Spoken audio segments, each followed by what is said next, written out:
Hello അസ്സാം വലൈക്കും. എന്തൊക്കെയുണ്ട് വിശേഷം? എല്ലാവർക്കും സുഖമാണെന്ന് വിശ്വസിക്കുന്നു. അപ്പോൾ ഇന്ന് ഞാൻ ഉണ്ടാക്കിയ കുറച്ച് സ്നാക്കാണ് കേട്ടോ ഇതൊക്കെ. അപ്പോൾ ഇന്ന് ഞാനിവിടെ കാണിക്കുന്നത് റോളിൻ്റെ റെസിപ്പിയാണ് കേട്ടോ. നല്ല ക്രിസ്പി ആയിട്ടുള്ള റോളാണ്. അപ്പോൾ ഒരു 80 റോളൊക്കെ ഈ ഒരു മസാല ഉപയോഗിച്ചിട്ട് ഉണ്ടാക്കാൻ പറ്റും. അപ്പോൾ ഇതെങ്ങനെ ഉണ്ടാക്കുന്നതെന്ന് നോക്കാം. വേഗം വീട്ടിലേക്ക് കിടന്നാലോ. നോമ്പെല്ലാം വരുന്നതല്ലേ, അപ്പോൾ എല്ലാവർക്കും ഉപകാരപ്പെടുന്ന ഒരു റെസിപ്പിയാണ്. സേവ് ചെയ്ത് വെച്ചോളൂ. അപ്പോൾ നമ്മൾ ഇവിടെ സവാള എടുത്ത് വെച്ചിട്ടുണ്ട്. ചിക്കനെല്ലാം വേവിച്ച് പൊടിയാക്കി വെച്ചിട്ടുണ്ട്. അപ്പോൾ പാനിലോട്ട് കുറച്ച് ഓയിൽ ഒഴിച്ചു കൊടുത്തിട്ടുണ്ട്. ഇതിലോട്ട് 1.5 ടേബിൾ സ്പൂണോളം പെരിഞ്ജീരകമാണ് കേട്ടോ ഇട്ടിട്ടുള്ളത്. പിന്നെ വെളുത്തുള്ളി ഇഞ്ചി പേസ്റ്റും രണ്ടും ചേർത്ത് കൊടുക്കുന്നുണ്ട്. 1 ടേബിൾ സ്പൂൺ ഇഞ്ചി പേസ്റ്റും 1.5 ടേബിൾ സ്പൂണോളം വെളുത്തുള്ളി പേസ്റ്റും ചേർത്ത് കൊടുത്തിട്ടുണ്ട്. പിന്നെ പച്ചമുളക് ഒരു 20 പീസോളം എടുത്തിട്ടുണ്ട്. അതും ഇതിലേക്കിട്ട് നന്നായിട്ടൊന്ന് വഴറ്റിയെടുക്കാം. അപ്പോൾ ഞാനിപ്പോൾ പറഞ്ഞതൊക്കെ ടേബിൾ സ്പൂൺ കണക്കാക്കിയിട്ടാണ് കേട്ടോ, ടീസ്പൂണല്ല. ഇതെല്ലാം പറയുന്നത് ബിഗിനേഴ്സിനോടാണ് കേട്ടോ, എന്നുണ്ടാക്കുന്നവരോടല്ല. കുക്കിംഗ് അറിയുന്നവർക്ക് എങ്ങനെ ഇട്ടാലും അതിൻ്റെ ലെവൽ അങ്ങോട്ടും ഇങ്ങോട്ടും ആക്കിയാലും നമുക്ക് കറക്റ്റ് ഉണ്ടാക്കാൻ പറ്റും. അപ്പോൾ സ്നാക്കെല്ലാം ഇതുപോലെ സെയിൽ ചെയ്യുന്നുണ്ടെങ്കിൽ കറക്റ്റായൊരു എമൗണ്ട് തന്നെ ഫോളോ ചെയ്താൽ ആ ഒരു ടേസ്റ്റും നല്ല രീതിയിൽ ഉണ്ടാക്കാൻ പറ്റും. ഇനി നമ്മൾ ഇതിലോട്ട് സവാളയാണ് ചേർത്തത്. 1.5 കിലോ സവാളയുണ്ട്. അപ്പോൾ അത് ഇതിലേക്കിട്ട് നന്നായിട്ടൊന്ന് വഴറ്റിയെടുക്കാം. സവാളയിൽ ഒന്ന് വാടി നല്ലോണം കുഴഞ്ഞിരിക്കുന്ന ആ ഒരു രൂപം ഉണ്ടല്ലോ, അതുപോലെ ആയിക്കഴിഞ്ഞാൽ നമുക്കിതിലോട്ട് മസാലപ്പൊടികളെല്ലാം ചേർത്ത് കൊടുക്കാം. അപ്പോൾ ഞാൻ ആദ്യം ഇവിടെ മുളക് പൊടി ചേർക്കുന്നത്. ഇത് നല്ല എരിവുള്ള മുളക് പൊടിയാണ് കേട്ടോ. നമ്മൾ പച്ചമുളക് ഇട്ടിട്ടുണ്ട്, അതുപോലെ നല്ല എരിവുള്ള മുളക് പൊടി ഇടുന്നുണ്ട്. അപ്പോൾ 1.5 ടീസ്പൂണ് മുളക് പൊടി ചേർത്തിട്ടുണ്ട്. അതുപോലെ 1/2 ടീസ്പൂണ് മഞ്ഞൾപ്പൊടിയും പിന്നെ ഞാൻ ചേർത്തത് ചിക്കൻ മസാലയാണ് കേട്ടോ. അത് 1.5 ടേബിൾ സ്പൂണോളം ചേർക്കാം. 1.5 ടേബിൾ സ്പൂൺ അല്ലെങ്കിൽ 2 ടേബിൾ സ്പൂൺ ആയാലും ചേർക്കാം. അപ്പോൾ അതുകൂട്ട് നന്നായിട്ടൊന്ന് ഇതുപോലെ ഇളക്കിയെടുക്കാം. ഇനി ഞാനിതിലേക്ക് ചേർക്കുന്നത് ചിക്കൻ്റെ സ്റ്റോക്ക് ഉണ്ടല്ലോ, നമ്മൾക്ക് ക്യൂബായിട്ട് കിട്ടുന്ന ആ ഒരു ക്യൂബിന് ഒരു 1/4 ഭാഗം പകുതിയിൽ കുറച്ച് കൂടുതലായിട്ട് ചേർത്ത് കൊടുത്തിട്ടുണ്ട്. അതൊന്ന് കൈയോട് പൊടിച്ചിട്ട് ഇതിലേക്ക് ചേർത്തിട്ടുണ്ട്. അപ്പോൾ അത് ഫുള്ളായിട്ട് ചേർത്തില്ല, കുറച്ച് ചേർത്തിട്ട് ഇത് മിക്സ് ആക്കിയിട്ടുണ്ട്. ഇനി ചിക്കന് വേവിച്ച് നല്ലോണം ഒന്ന് ഉടച്ചെടുത്ത ചിക്കനാണ്, പൊടിച്ചതല്ല, ഒന്ന് കുത്തി ഇങ്ങനെ പൊടിച്ചെടുത്തതാണ്. അപ്പോൾ അത് ചിക്കൻ്റെ ബ്രസ്റ്റ് പീസ് മാത്രമാണ്. അത് 1 കിലോ ഉണ്ട്. അപ്പോൾ അതും ഇതിലേക്ക് ചേർത്തിട്ട് നന്നായിട്ടൊന്ന് മിക്സാക്കിയെടുക്കാം.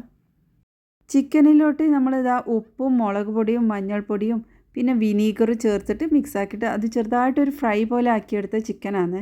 അപ്പോൾ അതാണ് നമ്മൾ ഇതിൽ ചേർത്തത്. അപ്പോൾ ചിക്കനിൽ ഉപ്പുണ്ട്, എന്നാലും നമ്മൾ സവാളയിലൊന്നും ഉപ്പ് ചേർത്തിട്ടില്ല. ഈ ഒരു ചിക്കൻ ഇട്ട് മിക്സാക്കിയ സമയത്താണ് നമ്മൾ ഉപ്പ് ചേർക്കേണ്ടത്. അതിൻ്റെ ഉപ്പെല്ലാം പാകമാണോ നോക്കണം.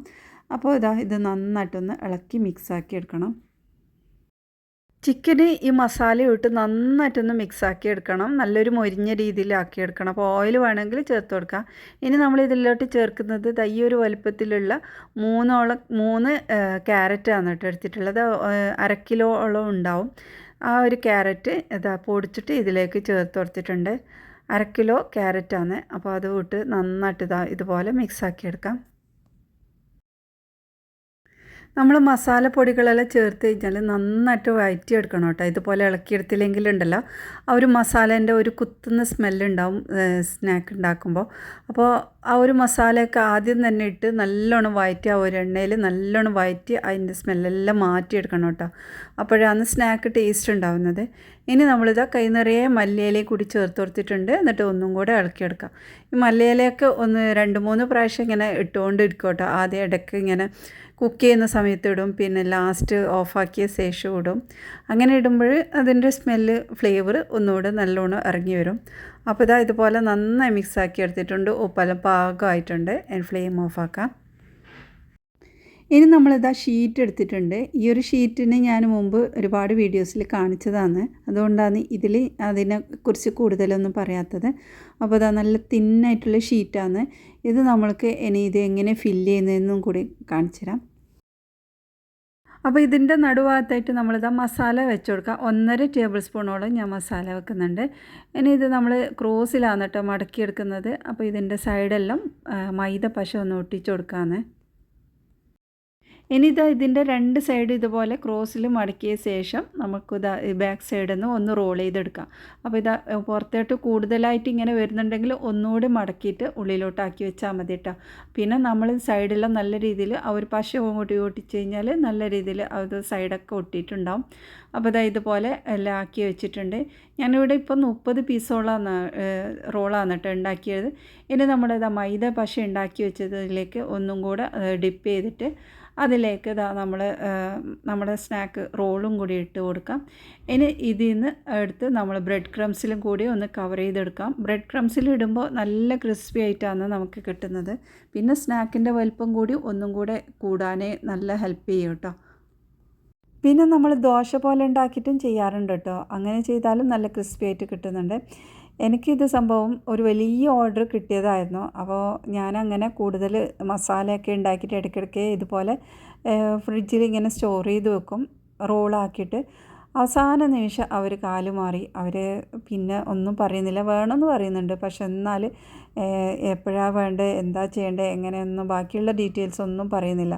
എന്തായാലും ഞാനിവിടെ കുറച്ച് മസാലയൊക്കെ ഉണ്ടാക്കി വെച്ചതല്ലേ, അപ്പോൾ പിന്നെ ആർക്കും കായിട്ട് കൊടുക്കാമല്ലോ എന്ന് വിചാരിച്ചിട്ട് പിന്നെ ഞാൻ ഇതുപോലെ ആക്കിയിട്ട് ഞാൻ സെയിൽ ചെയ്തതാണ് കേട്ടോ. സംഭവം എനിക്ക് നല്ലൊരു ഹാപ്പി, നല്ലൊരു പുതിയൊരു കസ്റ്റമറെ കിട്ടി, പുതിയൊരു ആൾക്കാരെ ആയിട്ട് പരിചയപ്പെടാൻ കിട്ടി ഈ ഒരു അവസരത്തിൽ. ഇതുപോലെ എന്നെ പറ്റിച്ചതാണെങ്കിലും പക്ഷേ എനിക്ക് നല്ലൊരു ഹെൽപ്ഫുള്ളായിട്ട് വന്നിട്ടുണ്ട് കേട്ടോ അത്. അപ്പോൾ ഞാൻ ഇതുപോലെ എല്ലാ റോളും ചെയ്തിട്ടുണ്ട്. എനിക്കൊരു 300 പീസിൻ്റെ ഓർഡർ ആയിരുന്നു ഫസ്റ്റ് വന്നത്, പക്ഷേ അത്ര കിട്ടിയില്ലെങ്കിലും ഞാൻ ഹാപ്പിയാണ് കേട്ടോ ഉള്ളതുകൊണ്ട്.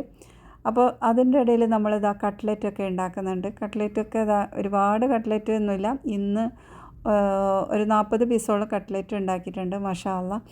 അപ്പോൾ വെള്ളിയാഴ്ചകളിലാണ് കേട്ടോ കുറച്ച് കൂടുതൽ ഉണ്ടാക്കേണ്ടി വരുന്നത്. ബാക്കിയൊക്കെ ഏകദേശം നോർമൽ ഉണ്ടാക്കുന്നേ ഉള്ളൂ. അപ്പോൾ ബീഫിൻ്റെ കട്ട്ലറ്റാണ് ഞാനധികം ഉണ്ടാക്കുന്നത്. എൻ്റെ റെസിപ്പി നോക്കിയിട്ട് ഒരുപാട് ആൾക്കാർ ഉണ്ടാക്കിയിട്ട് നല്ല ടേസ്റ്റ് ഉണ്ട് എന്നെല്ലാം പറഞ്ഞിട്ട് നല്ല അഭിപ്രായമാണ് കേട്ടോ പറയുന്നത്. എനിക്കധികം കിട്ടുന്നതും ഈ ഒരു ബീഫ് കട്ട്ലറ്റിൻ്റെ ഓർഡർ തന്നെയാണ്. അപ്പോൾ നമ്മുടെ കട്ട്ലറ്റൊക്കെ ചുട്ട് കഴിഞ്ഞ് ഇനി നമ്മൾ റോള് ഫ്രൈ ചെയ്തെടുക്കാം. റോൾ ഉണ്ടാക്കിയിട്ട് ഫ്രീസറിൽ വെച്ച് നമുക്ക് ഫ്രോസണായിട്ട് സെയിൽ ചെയ്യാനും പറ്റും കേട്ടോ. അപ്പോൾ ഞാനിപ്പോൾ അതുപോലെ ചെയ്യാനും വിചാരിക്കുന്നുണ്ട്. അപ്പോൾ കുറച്ചൊക്കെ സ്നാക്ക് ഇവിടെ ചെയ്യുന്നുണ്ട്. അപ്പോൾ നമ്മൾ നോമ്പെല്ലാം വരുന്നതല്ലേ, നോമ്പിനൊക്കെ ഒരുപാട് ആൾക്കാർക്ക് ഹെൽപ്ഫുള്ളാവും. അപ്പോൾ ഫ്രോസണായിട്ടുള്ള ഐറ്റംസ് വേണമെന്നുണ്ടെങ്കിൽ കമൻറ്റ് ചെയ്യാം കേട്ടോ. അപ്പോൾ ഞാൻ ഇതുപോലെ ആക്കി കൊടുക്കുന്നുണ്ട്. ഇൻഷാ അല്ലാ അതും കൂടി ഉൾപ്പെടുത്തണം. അപ്പോൾ നമ്മളെ ക്രിസ്പി ആയിട്ടുള്ള റോള് ഇവിടെ റെഡി ആയിട്ടുണ്ട്. അപ്പോൾ ഇന്നത്തെ എല്ലാ സ്നാക്കും ഇവിടെ റെഡി ആയിട്ടുണ്ട്. ഇന്ന് എനിക്ക് ഒരുപാട് പ്രോഗ്രാം ഉള്ളതാണ്, അതിൻ്റെ ഇടയിൽ വേഗം ഇതൊക്കെ ചെയ്തതാണ് കേട്ടോ.